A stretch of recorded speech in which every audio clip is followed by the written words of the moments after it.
Good morning, everybody. I just want to share the word with you all that was preached in church yesterday. It was a powerful sermon, a powerful word. So let's just jump into it. Okay, so it starts with Matthew chapter 14, 25 through 30, verses 25 through 30. And this is a story about Jesus walking on water. I won't start at the very beginning of the story because we already know how it starts. He's with the disciples.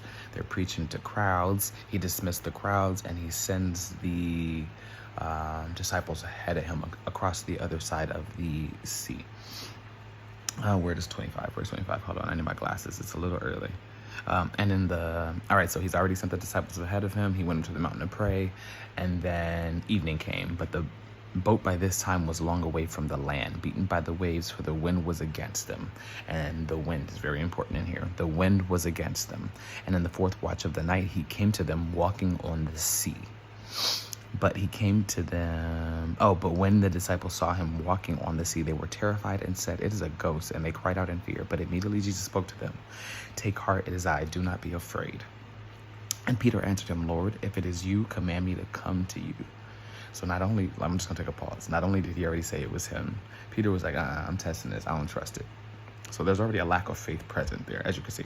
But if it is you, command me to come to you on the water. And Jesus said, "Come." So Peter got out of the boat and walked on the water and came towards Jesus. But when he saw the wind, again, we're pointing out the wind here. When he saw the wind, he was afraid and began to sink as he cried out, "Lord, save me." Jesus immediately reached out his hand, took hold of him, saying to him, "Oh, you of little faith, why did you doubt?" All right, we're going to pause right there. All right, so in the same book of the Bible, earlier on, I'm not going to give you my tidbits now. So earlier on in Matthew 8, this was Matthew 14 where Jesus walks on water. Earlier on in Matthew 8, they already had an instance where Jesus proved to them that there was no reason for them to doubt, be in fear, etc., etc. Let's just jump into it because I don't want to fill it up with my words. So Matthew 8, 23 through 27, Jesus calms the storm. Already done calmed the storm for these fools. Okay? And when he got into the boat, his disciples followed him. This is 23, Matthew 8, 23.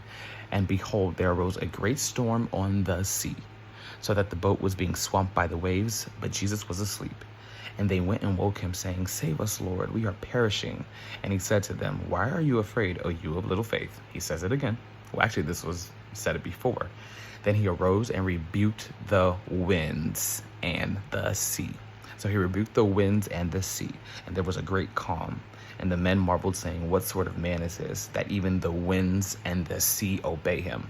So prior, already happening, I don't know how many seasons, I don't know how many episodes, I don't know how many weeks, I don't know how many days this was prior to Jesus walking on the water. But prior to this, he had already calmed the winds and the sea. The same two things that terrified Peter, that when Peter saw the wind and what it was doing, he became afraid. And let me give you the gem in it all, okay? So, a lot of us are praying for miracles. A lot of us are have already previously prayed in a different season of our life, okay? A lot of us are praying for miracles. And while we are, let me just pause right there. All right, so I'm going to go for my notes because I don't want to mess this up, okay? I do not want to mess this up. All right, I'm just going to go ahead and read it. So the wrong time to think is in the middle of God working miracles.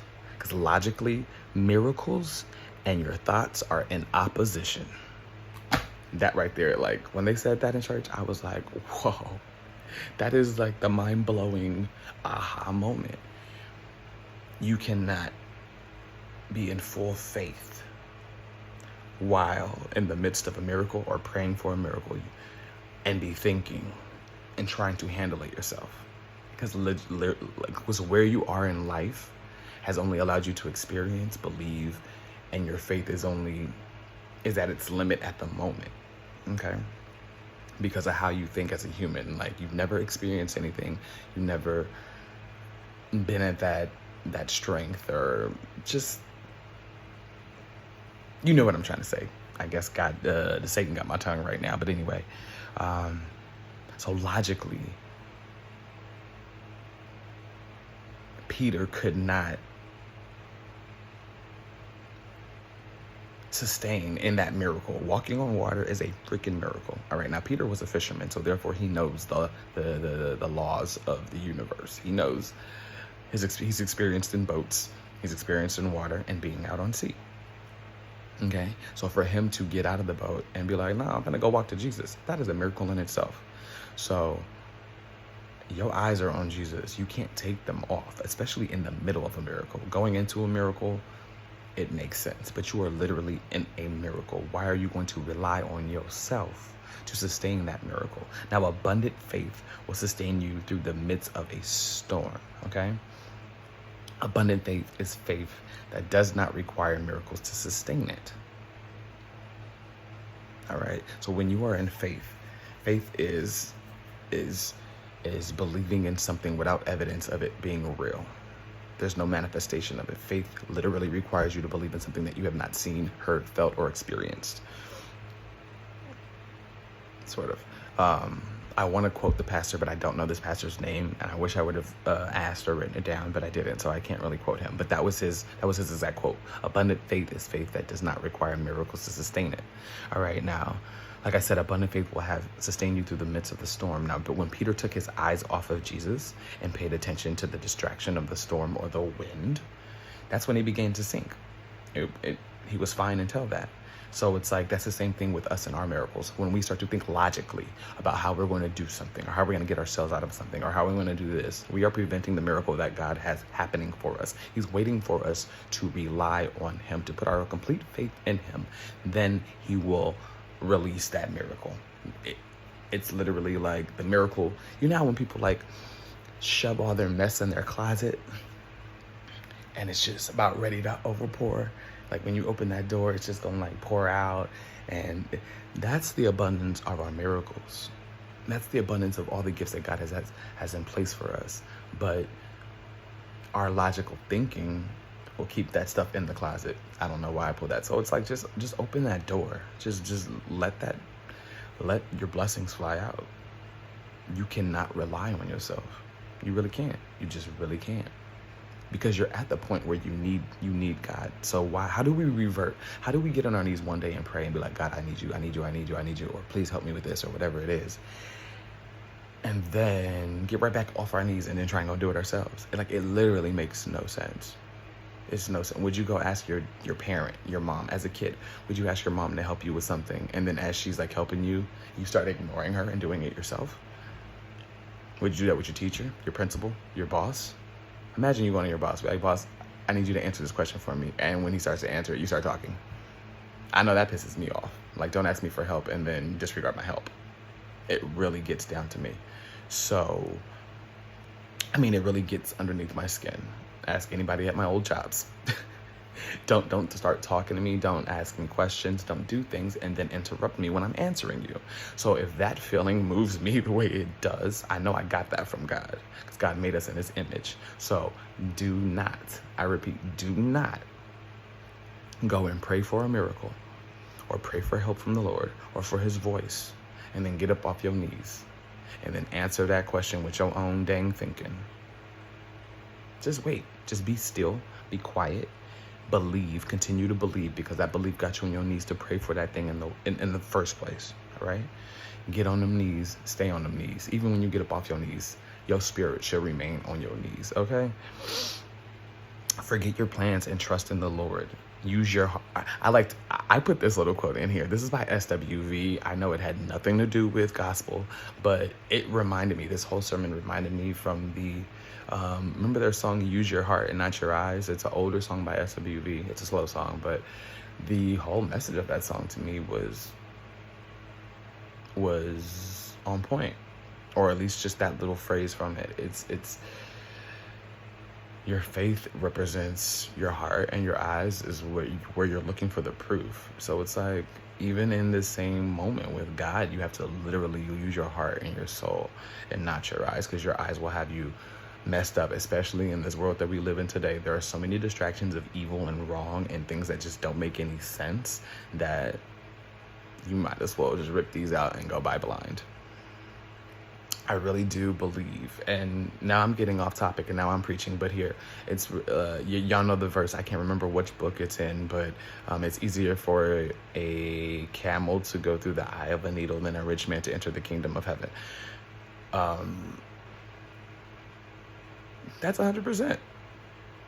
That's 100%. And that's speaking to, not because they're rich. That's not speaking to that you can't have wealth or abundance here on earth. That is speaking to the struggle one will face being connected to all these things in here and distracted by them, because your abundance in material things on the earth can easily have you serving them. Like, you're working really hard to get this, you're working really hard to get that. You have all these properties over here, you have all these properties over there. You have to manage this land, you have to manage that land. This house is falling apart, blah, blah, blah, blah, blah. I gotta get an oil change on this. I got all this jewelry, ooh, the shoes. Then it leads way to pride. Then it leads way to people flocking to you, using you on earth. And then now you have all these distractions of popularity, and you have all this evil going around you, people trying to scheme and work with you and take money and da da da da da da da da da da. Whereas, when he's speaking from that analogy, the poor people don't have much to worry about besides their faith. They're not distracted by all the crap and things. It's proven in people and how their relationships are with their children. A lot of really successful, driven, I guess, adults, some of them are imbalanced in their success, where they sometimes ignore their children or their families, et cetera, et cetera. So it's like that same thing speaks here. And yeah. So getting back to our message, is just like when the shaking comes, we begin to look for something, one thing that we can think can help, when we need to let God do his thing. And that is the point of this. So I just want to say the other message that really got me again. It's the wrong time to think is in the middle of God working miracles. Logically, miracles and your thoughts are in opposition. So sorry for this long video. I'm glad you all bear with me. Well, I thought I was only going to be like a 2-minute or 3-minute long video, but that was a sermon in a nutshell. In 12 minutes, that was a sermon from Sunday. I condensed all the hour and a half or 2 hours of the sermon into 12 minutes. You're welcome. So if you didn't make church, Matthew 14, 25, 30, that's where you first should read. And then Matthew 8, 23 through 27 is the second verse. Even though it's previous to the walking water, it's important to read it in that order, because you see that they experienced and feared the wind and the sea. And it's like, y'all already got to see God calm the storm and the sea and the winds. So it's like, your faith should have been strengthened already. You already experienced that miracle of him calming the storm in the sea. So Peter, oh ye of little faith. How could they be in that close proximity with the Lord and have that little faith? And we, well, let me not judge them, because they were literally the beginning of the church. However, but it's just like, we have nothing to look at. And all we have are experiences here on earth. So I'm not saying my faith is the largest. I had moments of weak faith all week long, but yeah, y'all just go with God. Believe in him and not your own little logic, because logic will keep you from these miracles forever and ever and ever. And don't have you thinking that you're doing something. Don't have you thinking that you're doing something and you're progressing, and only it is going to be until you stop and look around you and realize that years later, because it's like, oh, Lord. Where I am now today, it's funny, I was already here in 2012, but I decided to do things on my own.